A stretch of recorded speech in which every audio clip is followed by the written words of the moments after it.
अगर आपने भी किसी के साथ 7 फेरे लेने का वचन लिया है तो रुको जरा, सब्र करो। मैं सुमित पाराशर आपको आपकी जानकारी के लिए ये बता देना चाहता हूं कि सनातन धर्म में 7 फेरे नहीं होते हैं। ये सब तो बॉलीवुड ने हमारे दिमाग में भरा है। 7 फेरों से बंधा जन्मों का ये बंधन, 7 फेरों के सातों वचन। लेकिन प्रश्न ये उठता है कि यदि 7 फेरे नहीं होते हैं तो फिर ये 7 आया कहां से?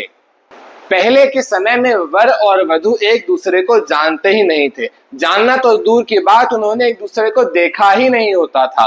तो शास्त्रों में लिखा है कि यदि 2 अनजान लोग उत्तर दिशा की ओर कदम से कदम मिलाकर 7 कदम चल लें तो उनके बीच में मित्रता हो जाती है। तो उन दोनों अनजान लोगों के बीच में जो वर और वधू हैं उनके बीच में मित्रता कराने के लिए ये सप्तपदी कराई जाती थी। लेकिन आज इसकी कोई आवश्यकता ही नहीं है, क्योंकि वर और वधू में मित्रता विवाह से पहले ही हो जाती है। तो यदि फेरे 7 नहीं होते तो कितने होते हैं?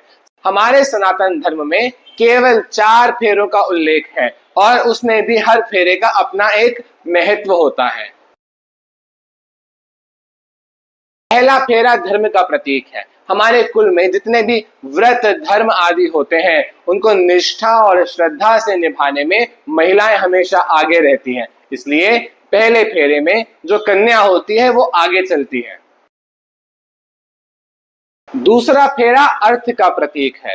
नोटबंदी का समय तो हम सबको याद ही है। तब कैसे हर महिला ने बिना किसी को बताए चुपचाप अलग से अपने कुछ पैसे जोड़े हुए थे। कहने का तात्पर्य है कि अर्थ को यानी धन को कमाना और उसकी बचत करना, इन कामों में भी महिलाएं हमेशा आगे रहती है। इसीलिए दूसरे फेरे में भी कन्या आगे चलेगी।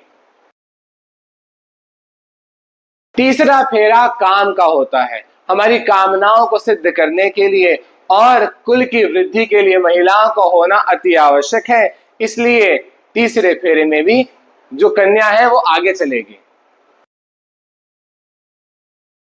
चौथा फेरा होता है मोक्ष का, जिसमें पति को आगे कर दिया जाता है, क्योंकि ऐसा माना जाता है कि पत्नी चाहती है कि मोक्ष मुझसे पहले मेरे पति को मिले। और शास्त्रों के अनुसार यदि पत्नी अपने पति का अनुसरण करे, मां सीता की तरह अपने पति के पीछे पीछे चले, तो अवश्य ही उसे मोक्ष की प्राप्ति होती है। लेकिन मां सीता जैसी पत्नी पाने के लिए आपको स्वयं श्री राम बनना पड़ेगा। जय श्री राम।